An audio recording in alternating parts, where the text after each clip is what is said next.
ইব্রাহিম দুনিয়ার জমিনে আগমন করলো। এই আদহাম ছিল একজন গরিব মানুষ। আদহাম একেবারে গরিব, দিন আনে দিন খায়, জঙ্গল থেকে কাঠ কাইটাই না, আদহাম বাজারে বিক্রি করে। ওই বিক্রির টাকা দিয়া আদহামের বাবাটা আগেই মারা গেছে। ছোট্ট একটা কুটিরের ঘরের মধ্যে মারে লইয়া বসবাস করে। এভাবে কিছুদিন যাওয়ার পরে হঠাৎ করে আদহামের মা ইন্তেকাল করলো। আদহামের মা যখন ইন্তেকাল করলো, আদহাম একবারে ভেঙে বলল, হাই রে, মার চেহারাটা দেইখা কলিজাটা জুড়াইতাম, মার চেহারাটা দেইখা অন্তরটা জুড়াইতাম। আজকে মাও নাই, আজকে বাবাও নাই, আমি আর এই ঘরের মধ্যে থাকবো না। যেই ঘরের মধ্যে মা নাই, যেই ঘরের মধ্যে বাবা নাই, এই ঘরের মধ্যে থাইকা কি করব? এলাকার যুবক ভাইরা, এখনো যাদের মা, এখনো যাদের বাবা বেঁচে আছে, মা বাবা কি ধন বুঝো রে বাবা। এ যুবক ভাইরা, মা বাবা হইছে অমূল্য রতন। আল্লাহ রসুলের পরে হইছে মা বাবার সম্মান। কথা বলেন ঠিক না বেঠিক? এমন যুবক আছে স্ত্রী পাইয়া মার কথা বইলা যায়, স্ত্রী পাইয়া বাবার কথা বইলা যায়। আপনারা বলেন না এই সন্তানগুলা কি সুসন্তান না কুসন্তান? জোরে বলেন। আজকে তুমি তোমার মার মনে কষ্ট দিয়েছো, আজকে তুমি তোমার বাবার মনে কষ্ট দিয়েছো। আজকে টাকা পয়সার মালিক হয়ে গেছো, 5 তলা 10 তলার মালিক হয়ে গেছো। দেখবেন অনেক কোটি কোটি টাকার মালিক আছে, ওই কোটি কোটি টাকার মালিকের সন্তান তার আব্বা আম্মারে বৃদ্ধাশ্রমে রাখে, এমন ঘটনা আছে কি আছে না? কেন কেন কেন? একটা কারণ আছে, সন্তানের দোষ একা দিলে হবে না। আপনি হারাম পথে উপার্জন করে সন্তানকে লালন পালন করছেন, সন্তানকে মানুষ করছেন, এই সন্তান কোনোদিন আপনার কাজে আসবে না। কথা বলেন ঠিক না বেঠিক? হালাল পন্থা উপার্জন করে একটা সন্তান মানুষ করলেন, লেখাপড়া করলো না, রিক্সা চালায়, ওই রিক্সাওয়ালা দেখবেন রিক্সা চালায়াও তার সন্তান 4-5টা আছে।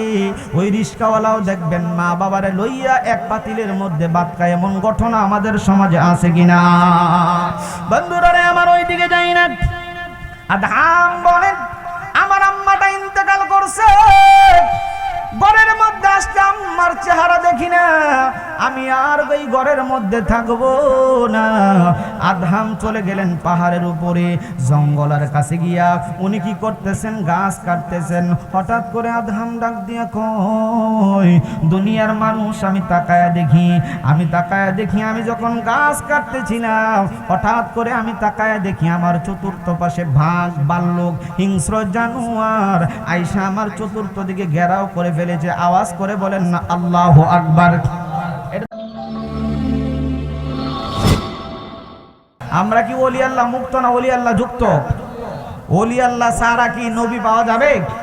জোরে বলেন, পাওয়া যাবে? নবী পাওয়া যাবে না। নবী না পাইলে আল্লাহরে পাওয়া যাবে। কথা বলে না, আল্লাহরে পাওয়া যাবে? নবী না পাইলে আল্লাহরে পাওয়া যাবে না। আমার ভাইরা, বন্ধুরা, বাবারা, গভীর মনোযোগ, হৃদয়ের কান লাগায় আলোচনা শুনবেন গো। আমি ওলি আল্লাহর শান নিয়ে কিছু আলোচনা করব। যেহেতু আল্লাহর হাবিব রজবের মাস, যেহেতু মেরাজের মাস, এজন্য রহমাতুল লিল আলামিন নবীর একটা ছোট্ট মুজিজার কথা বইলা গো আমি আমার আলোচনার টপিকের মধ্যে ঢুকে যাব। আপনাদের কি কষ্ট হইবনি? জোরে বলেন। কেমন নবীর উম্মত আমরা হইলাম, কেমন রহমাতুল লিল আলামিন নবীজি। নবীজির একজন সাহাবী হযরত উতবা রাদিয়াল্লাহু তাআলা আনহু, উনি 4টা বিয়ে করেছিলেন। আপনারা জোরে বলেন কয়টা বিয়ে করেছিলেন? জোরে বলেন কয়টা বিয়ে? ওনার 4 জন স্ত্রী ছিল। স্ত্রী মানে বুঝেন তো? স্ত্রী মানে কি? জোরে বলেন, স্ত্রী মানে কি? শুধু শুধু বাচ্চা গো বউ। স্ত্রী মানে কি? বউ।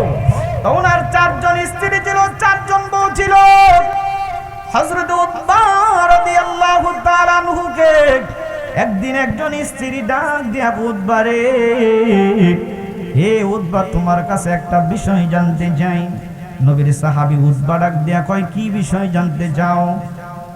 কয় তুমি এক এক দিন এক এক ঘরের মধ্যে যাও, এক এক দিন এক একজন স্ত্রীর কাছে তুমি যাও, রাত্রি যাপন করো।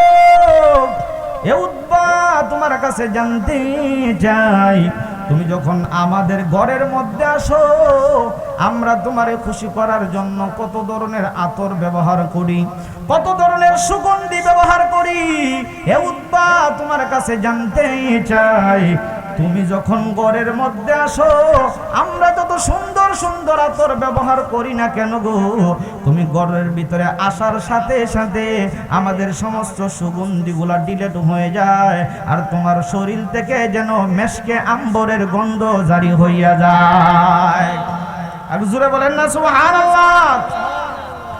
উতবা জানতে চাই এটার কি রহস্য।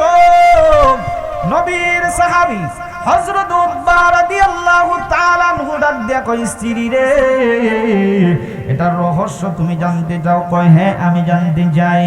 কয় নবীর সাহাবী উতবা ডাক দিয়া কয়, স্ত্রী আমি যখন ছোট্টবেলা ছিলাম, আমার শরীরের মধ্যে একটা রোগ হয়েছিল, গোটা বের হয়েছিল। আল্লাহর হাবিব রাহমাতুল লিল আলামিন নবীর দরবারে আমার আব্বা জান লইয়া গেছে, আমার নবীর দরবারের মধ্যে যখন লইয়া গেছে, আমি কত ডাক্তার দেখাইলাম, কবিরাজ দেখাইলাম, কারো কাছে আমার রোগ ভালো হইল না। আমার আব্বা যখন রহমাতুল লিল আলামিন নবীর কাছে নিয়ে গেছে গো, ওই মুহূর্তে আল্লাহর হাবিব ডাক দিয়া কয়, উতবা আমার কাছে আসো। আমি নবীর একেবারে কাছাকাছি চলে গেলাম। রহমাতুল লিল আলামিন নবী ডাক দিয়া কয়, উতবা তোমার শরীরের জামাগুলা খুইলা ফেলো। নবীর সাহাবী উতবা বলে, আমি আমার শরীরের জামা কাপড়গুলো খুলে ফেললাম। এমন সময় আল্লাহর হাবিব রাহমাতুল লিল আলামিন নবীজি হাত মুবারকটা বের করিয়া আমার নবীর থুতু মুবারকটা হাতের মধ্যে লাগাইয়া আমি উতবার শরীরের মধ্যে লাগাইতে দেরি হইছে, আমি উতবার অসুস্থতা ভালো হইতে দেরি হয় না। জোরে কোন সুবহানাল্লাহ। উতবা রাদিয়াল্লাহু তাআলা আনহু ডাক দিয়া কয়, স্ত্রী ওই যে নবীর হাত মুবারক আমার শরীরের মধ্যে লাগছে, নবীর থুতু মুবারক আমার শরীরের মধ্যে লাগছে, ওই দিন তাইকা আমার আল্লাহ রাব্বুল আলামিন নবীর থুতু মুবারকের বরকতে আমার শরীর থেকে আল্লাহ মেশকে আম্বরের গন্ধ জারি করে দিয়েছে। এত জোরে কন্যা সুবহানাল্লাহ।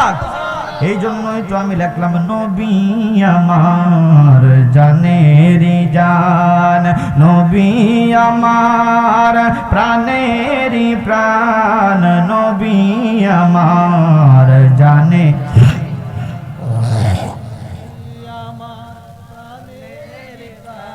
আন, নবী ছাড়া দুজাহানে, নবী ছাড়া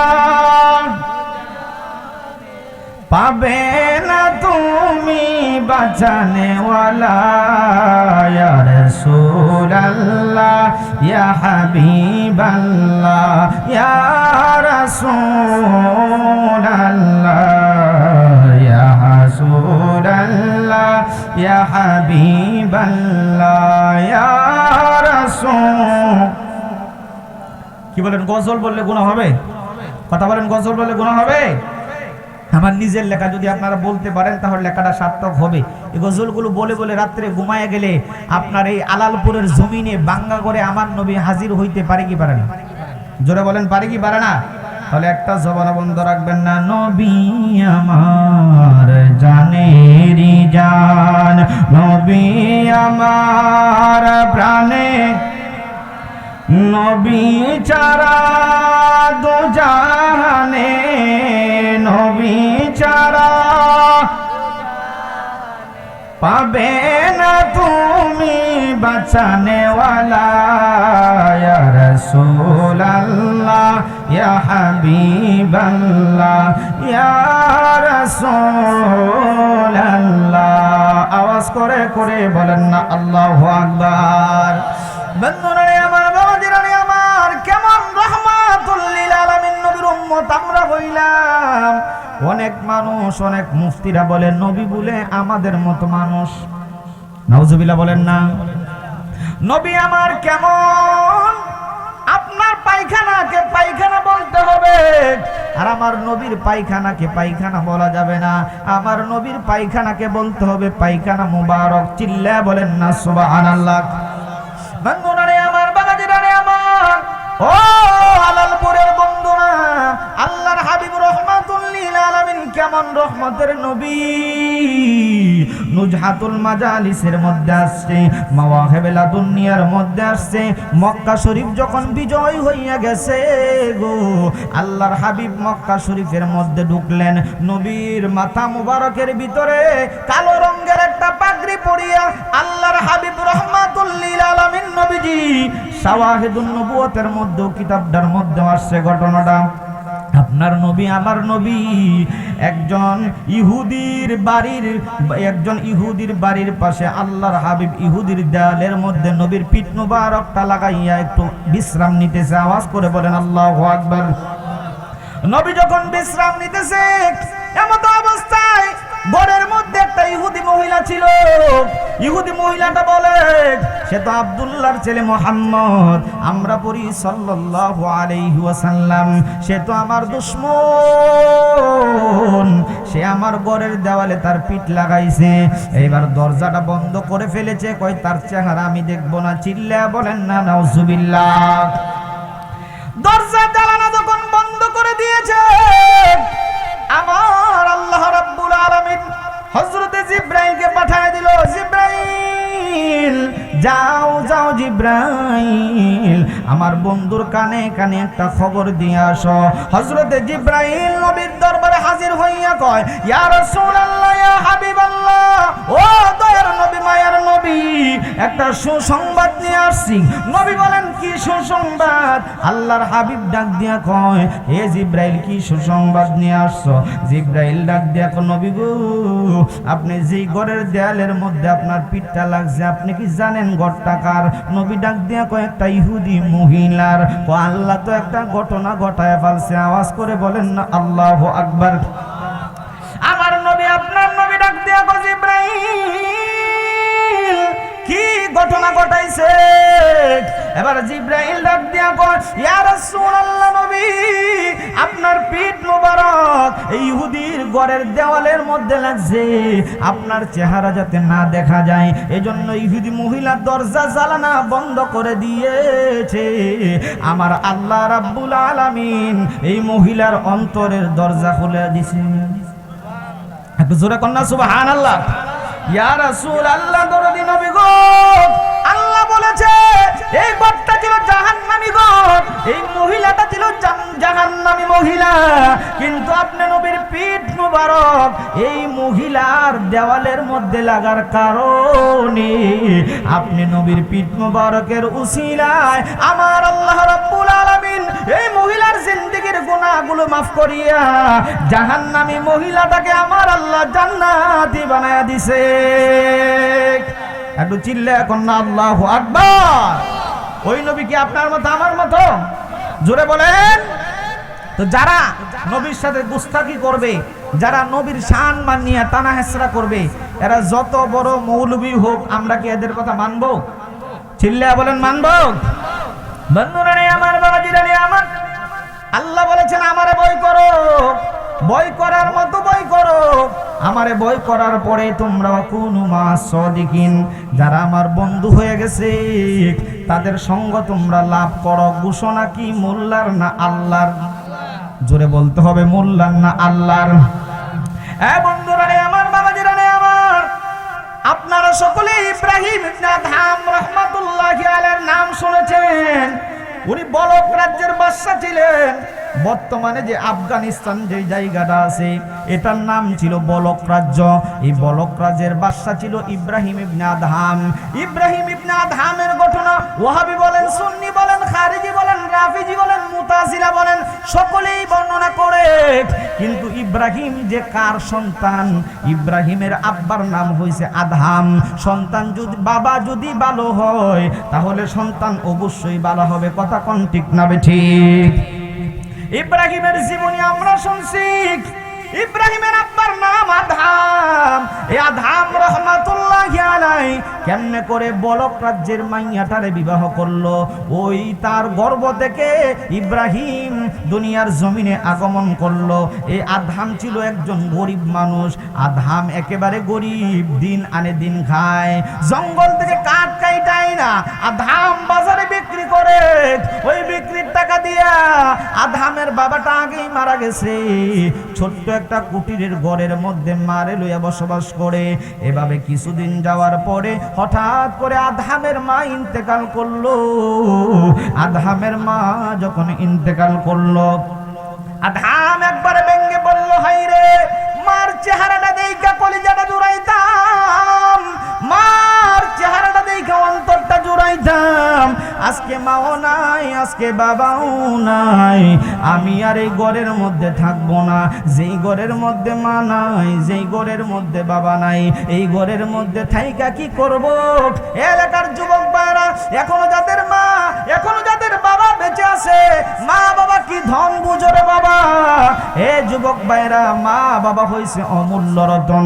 আল্লাহ রসুলের পরে হইছে মা বাবার সম্মান। কথা বলেন ঠিক না বেঠিক?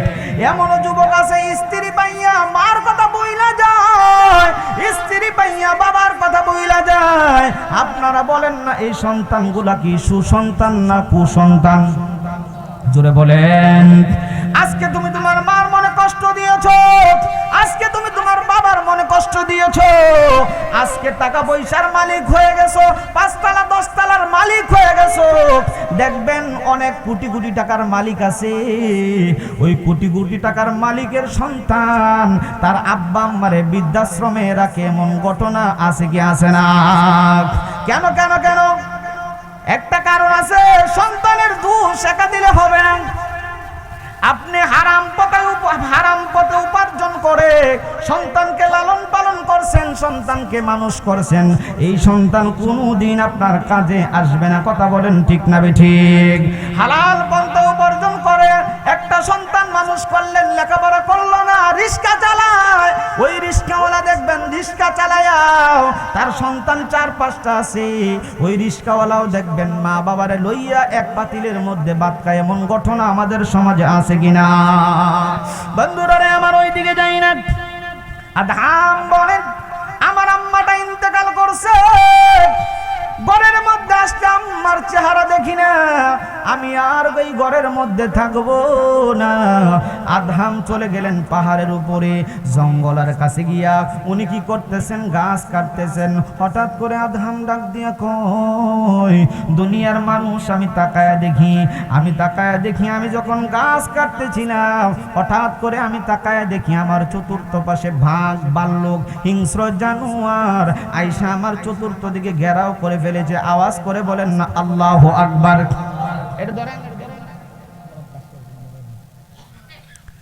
আদহাম বলেন, আমি তাকায় দেখি বাঘ ভাল্লুকগুলো আমার সামনে আসতেছে, আমার কাছাকাছি যখন আসতেছে।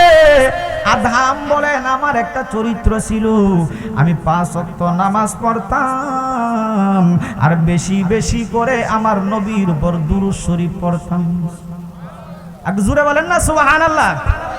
এজন্যই তো আমি লিখলাম, দুরূদ পড়রে নবীর প্রেমেতে মজিয়া, দুরূদ পড়লে নবী খুশি, হাদিসে ঘোষণা নবীর প্রেমেতে মজিয়া, দুরূদ পড়লে নবী খুশি, হাদিসে ঘোষণা নবীর প্রেমেতে মজিয়া। আওয়াজ করে বলেন না আল্লাহু আকবার।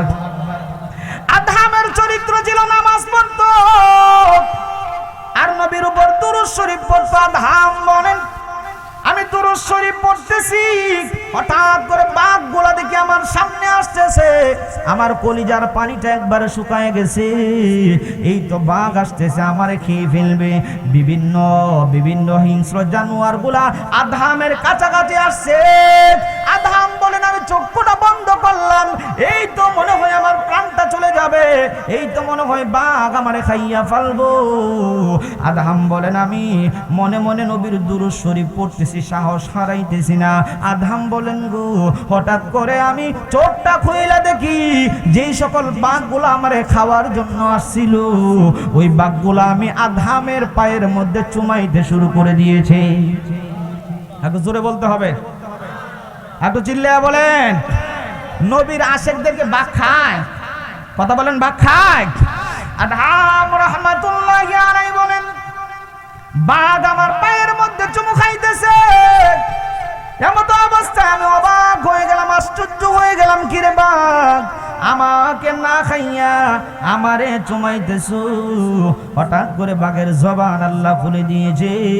বাঘটা ডাক দিয়া কয়, আদহাম রে, তোরে আমরা খাইতে আসি নাই। তুই যে প্রতিদিন গাছ কাটস, তুই যে প্রতিদিন লাকড়ি সংগ্রহ করস আর নবীর উপর দুরূদ শরীফ পড়স রে, আমরা আড়াল তাইকা নবীর দুরূদ শরীফের আওয়াজ আমরা শুনতে পাই না। একটু জোরে কোন সুবহানাল্লাহ।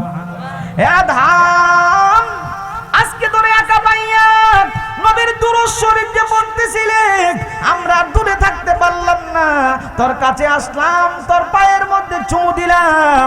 আর আমরা তোরে জানাইয়া দিতে চাই, আমরা নবীর আশেকদেরকে খাই না, আমরা নবীর আশেকদের কপালের মধ্যে চুমু দেই, আমরা নবীর আশেকদের পায়ের মধ্যে চুমু লাগাই। চিল্লায় চিল্লায় বলেন না আল্লাহু আকবার। আদহাম রাহমাতুল্লাহি আলাইহি বলেন আমি ডিসাইড করলাম, সিদ্ধান্ত নিলাম, না না, বাড়িতে যেহেতু মা নাই, বাড়িতে যেহেতু বাবা নাই, আর বাড়ির মধ্যে যাইব না। আদহাম বলেন এদের সাথে আমি বসবাস করব। আদহাম রাহমাতুল্লাহি আলাইহি ওই পাহাড়ের উপরে ছোট্ট একটা ঘর বাঁধা বাঘ ভাল্লুকের সাথে বসবাস করতে শুরু করে দিল। আদহাম বলেন বিভিন্ন প্রজাতির পশু পাখিগুলো আমার খাবার আইনা দেয়, ওই খাবার খাইয়া আমি জীবিকা নির্বাহ করি। আদহাম বলেন প্রত্যেক জুমার নামাজ পড়ার জন্য ওই আফগানিস্তান মানে বলক রাজ্যের মধ্যে আমি গিয়া জুমার মসজিদের মধ্যে জুমার নামাজ পড়া চইলা আসি। আর 5 ওয়াক্ত নামাজ এইখানে আমি আদায় করি। আমার চাকরি হইল 5 ওয়াক্ত নামাজ পড়ি, আর বেশি বেশি করে আমার নবীর উপর আমি দুরূদ শরীফ পড়ি। কোন সুবহানাল্লাহ, এত চিল্লায় কন্যা সুবহানাল্লাহ। আদহাম বলেন এক পর্যায়ে আমার বয়স বাড়তেছে, বয়স বাড়তেছে। এমত অবস্থায় আদহাম বলেন আমার তো বিবাহের প্রয়োজন, বিবাহ করতে হবে। আমি গরিব মানুষ, আমার কাছে কে বিবাহ দিবে? আদহাম বলেন এই চিন্তা কইরা, জল্পনা কল্পনা কইরা, নবীর উপর দুরূদ শরীফ পড়া আমি ঘুমের ঘরে ঘুমায়া গেলাম। হঠাৎ করে আমি ঘুমের ঘরে তাকায় দেখি মদিনার কামলিওয়ালা জিন্দা নবী আমার ঘরের মধ্যে হাজির হয়ে গেছে। নবী আসতে পারে কি পারে না? জোরে বলেন, পারে কি পারে না? আদহাম বলেন হায়াতুন নবী, জিন্দা নবী, রাহমাতুল লিল আলামিন নবী আমার ঘরের মধ্যে আসছে। আল্লাহর হাবিবের কদম মুবারক দইরা আমি চুমু খাইতে শুরু করলাম। খারাপ লাগতেছে আপনাকে? খারাপ লাগলে বললেন। আদহাম রাহমাতুল্লাহি আলাইহি বলেন আমি নবীর কদম মুবারকের মধ্যে ধরলাম, নবীর কদম মুবারকের মধ্যে দইরা চুমু খাইতে শুরু করলাম। আমার নবী ডাক দিয়ে কয়, আদহাম তোর বুঝি বয়স হয়ে গেছে, তুই বুঝি বিবাহ করবি? আমার নবী অন্তরের খবর জানে কি জানে না? ক্ষমতা দিছে কেডা? আমার নবী ডাক দিয়ে কয়, আদহাম তুই বুঝি বিবাহ করবি? ইয়া রাসূলুল্লাহ আমারে কে বিবাহ দিব? আমি একটা গরিব মানুষ, দিন আনি দিন খাই, আমার কোনো ঘর নাই, আমার কোনো বাড়ি নাই, আমার কোনো আব্বা আম্মা নাই। এবার রাহমাতুল লিল আলামিন নবী ডাক দিয়া আদহাম বলক রাজ্যের বাদশা যে আছে, বাদশার একটা সুন্দরী মাইয়া আছে যার নাম হলো গুলে জান্নাত। এই বলক রাজ্যের মধ্যে সবচাইতে সুন্দরী এই মাইয়াটার সাথে আমি নবী তোর বিবাহের ব্যবস্থা করে দিলাম। জোরে কন্যা সুবহানাল্লাহ। এবার আদহাম ডাক দিয়া কয়, ইয়া রাসূলুল্লাহ নবী গো, আমি তো গরিব মানুষ, বলক রাজ্যের বাদশার মেয়ে কিভাবে বিবাহ করব? রাহমাতুল লিল আলামিন নবী কথা বলে স্বপ্নটা ভেঙে গেল। আপনারা বলেন আমার নবীর স্বপ্নে দেখলে এটা কি স্বপ্নে না বাস্তবে দেখা? জোরে কোন। কারণ আমার নবীর সুরত শয়তান ধরতে পারে। তাহলে বুঝবেন নবীরে যারা স্বপ্নে দেখে, সত্যিকার এই নবীরে স্বপ্নে দেখে, নবীরে যারা স্বপ্নে দেখে তাদের জন্য জাহান্নামের আগুন হারাম করে দেয় কে? জোরে কোন? এই জন্য আমি লিখলাম, নবীর দিদার একবার যদি নসিব হয়ে যায়, জাহান্নামের আগুন তাহার হারাম হয়ে যায়। তাই তো আশিক নবী ছাড়া কিছু বোঝে না, নবীর দিদার ছাড়া আশিক থাকতে পারে না, নবীর দিদার ছাড়া আশিক থাকতে পারে না। আওয়াজ করে করে বলেন না আল্লাহু আকবার। আধাম বলেন, আমি ঘুম থেকে উঠলাম, ওইটা মনে মনে চিন্তা করলাম, কিরে কি স্বপ্নে দেখলাম। আধাম বলেন, নবী যেহেতু বলছে এই স্বপ্ন মিথ্যা হইতে পারে না। আধাম বলেন, শুক্রবারের জুমার নামাজ পড়ার জন্য আমি চলে গেলাম। জুমার নামাজ পড়ে যখন বের হইলাম, একজন ঘোষক এলান করতেছে বলক রাজ্যের বাদশা এবং তার পরিবার পরিজন লইয়া বেড়ানোর জন্য বের হইছে। তোমরা দেখতে চাইলে সবাই রাস্তার মধ্যে সিরিয়াল হইয়া দাঁড়ায়া যাও। এবার আধাম বলেন, আমিও দাঁড়ায় গেলাম বলক রাজ্যের বাদশার মেয়েটার দেখার জন্য।